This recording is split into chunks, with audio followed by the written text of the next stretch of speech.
happening here, right? And the other thing is you won't find a lot of resources online very easily on how to work with real-time systems. That's one big problem.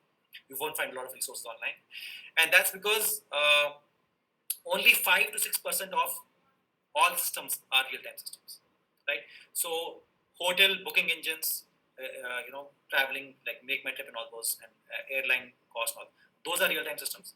And then you have these stock market trading and crypto trading, all these are real-time systems. So as you can see that they're like barely even 5% of all the systems that exist. Like you have e-commerce platforms and you have all these other types of systems. Barely 5% are real-time systems. Okay, so this is why these problems are also complex. They're also they require a lot of deep understanding, and there's also not a lot of information available easily online. Like you can find hundreds and hundreds of articles on social media and e-commerce, but on real-time systems, you won't find a lot of information. So this is why this particular session is very important if you want to learn about real-time systems. Okay, so what is the need for real-time systems? Why do you need real-time systems?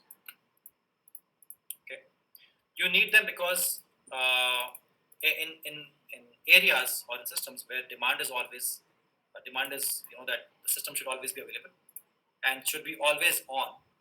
So those kind of systems need real-time systems, right? When you have systems that have continuous improvement in efficiency, like all the time, efficiency, reliability, and security has to be improving. That's where real-time systems are required. Critical systems, obviously, when you have to, like, let's say, launch missiles and launch rockets and all of that, those are critical systems. Those obviously require real-time systems. Now, okay, so we'll talk about those critical systems in a while. Okay, and real-time systems, they should be able to respond to events. Events in the sense, let's say somebody bought a stock, somebody sold a stock. That is an event. So these systems should be able to respond to these events within predictable and specific time constraints. That's why they're called as real-time systems, and that's why they're important. Now, critical systems, which I told you about, like people press a button and a missile goes off, those are hard real-time systems. Like, they cannot go off, they cannot fail. Those are hard real-time systems. What we are working with are soft real-time systems, right? In the sense that even if the system fails, comes back online, there's no real loss. As in, a little bit of transactions can go haywire, but a nuclear missile has not gone off. Right? So we are working with soft real-time systems. I hope that's clear. So hard real-time systems are usually to do with IoTs and those kind of things, embedded systems and IoTs. Soft real-time, we work through in computer systems, software. And we're also working with near real-time, wherein it's almost there's a small delay, like 200 microsecond or millisecond delays. What is there? That's kind of between milliseconds to microseconds delays, up to 200 microsecond delays that people say, or 200 millisecond delays. People say that that's considered as near real time because humans are not able to kind of understand if there's a delay of 200 milliseconds. So that's near real time. So the system knows that it's happening in near real time, but the human being thinks that's happening in real time. Okay? So what we are working with is near real time. It's not actual real time, it's near real time. All right, so now there are so many things about real-time systems. So I'll just touch upon them quickly. I don't want you guys to get bored. Okay? We'll just touch about them quickly because there's so much information here. But mostly, I hope you've understood that we were in the process of actually designing a system. But I have taken a kind of a detour here. After we did our estimations, we did our visible flows, we did our invisible flows, we did our estimations. I took a small detour to talk about real-time systems. I did this because to be able to design our system, actually, you need to understand what is a real-time system. So to do that, I've taken a small detour. We're talking about real-time systems. So the characteristics of real-time systems are, these three characteristics are there: preemptive priority, context switching, time sharing. I've kept the text here for you guys to read. Okay, I'll just tell you what it is.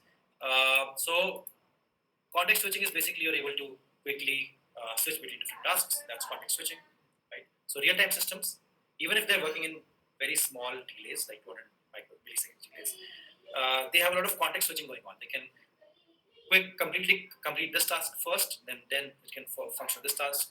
And preemptive priority is that even if one task is not complete, right, and a more important task comes in, it will give it more priority. That's preemptive priority. And then you have time sharing. Time sharing is that you can share time between different tasks and work on different tasks at the same time.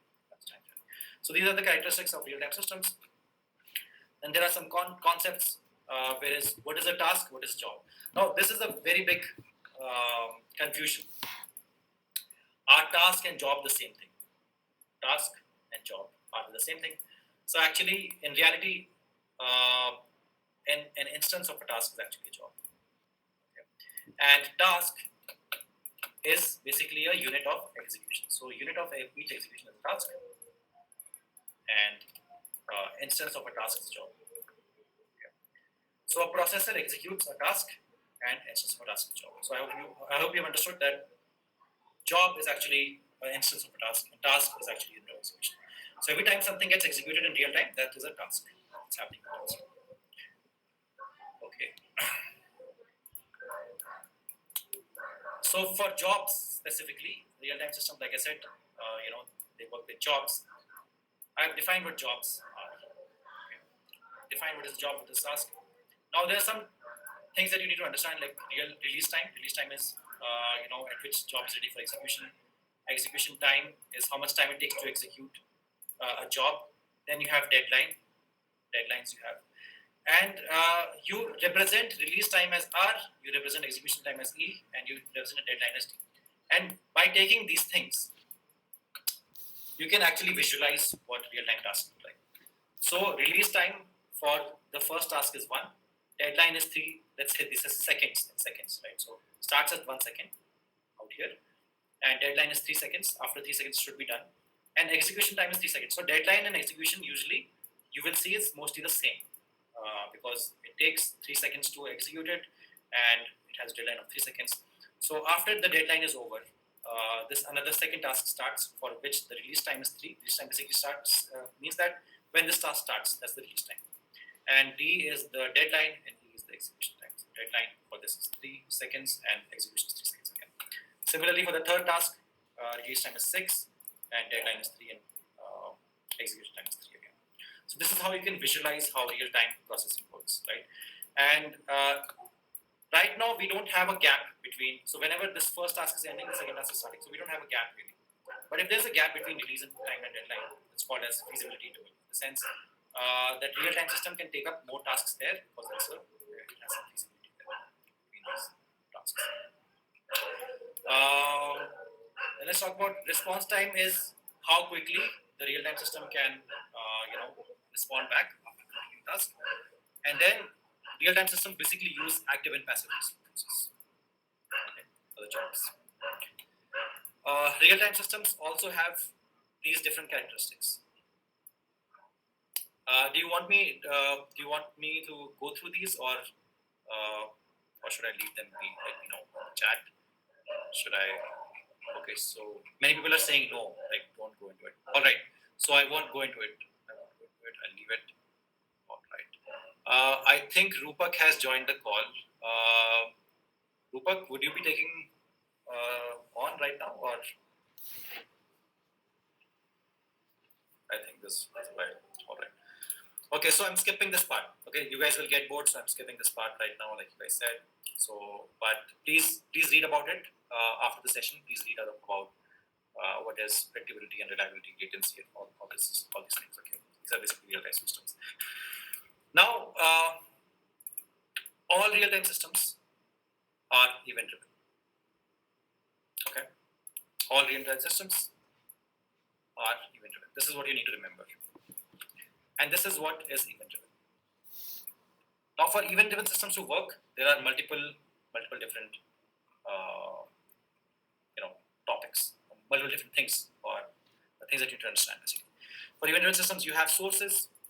So, event-driven system basically means that the system should be able to respond to events.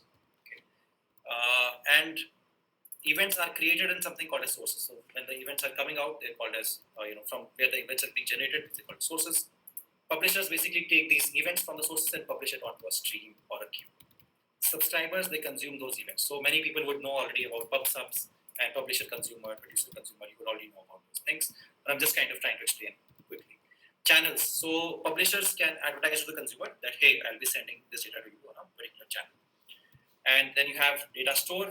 So like Kafka, basically Kafka can store this data for later on for consistent So you can store these events on Arena Store. Topics. You can categorize these messages and events together on topics. And this is how event-driven systems work. Okay.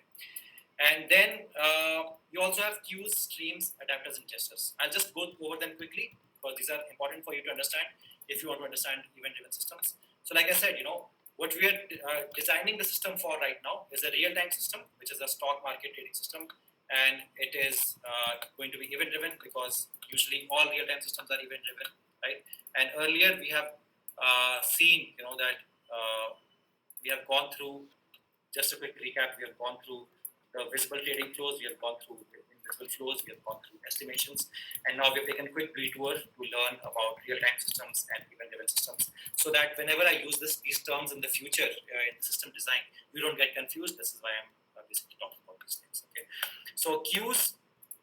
The difference between queues and streams are that they're different because queues have a single subscriber and a producer, whereas streams can have single or multiple producer, but definitely multiple consumers on stream. So on a stream, data is flowing and there can be multiple consumers on the stream. Let me just check. It was supposed to be a break now. Okay. So Rupak, is there a break right now, or are we waiting for somebody? Hey Akhil, I think Bipin is also joining. Let us just continue till that. Okay. All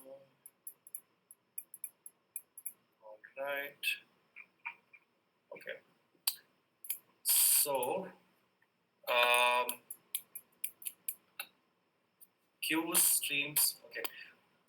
Adapters, basically, if you want external systems to publish messages on your system, you'll basically be able to use adapters. Adapters are technologies that we can create adapters for external systems to be able to publish on our systems. Okay, and ingesters, we use them when our modules get overwhelmed with too many events, and so we need ingesters to consume so many events in an ordered manner. RPCs are remote procedure calls.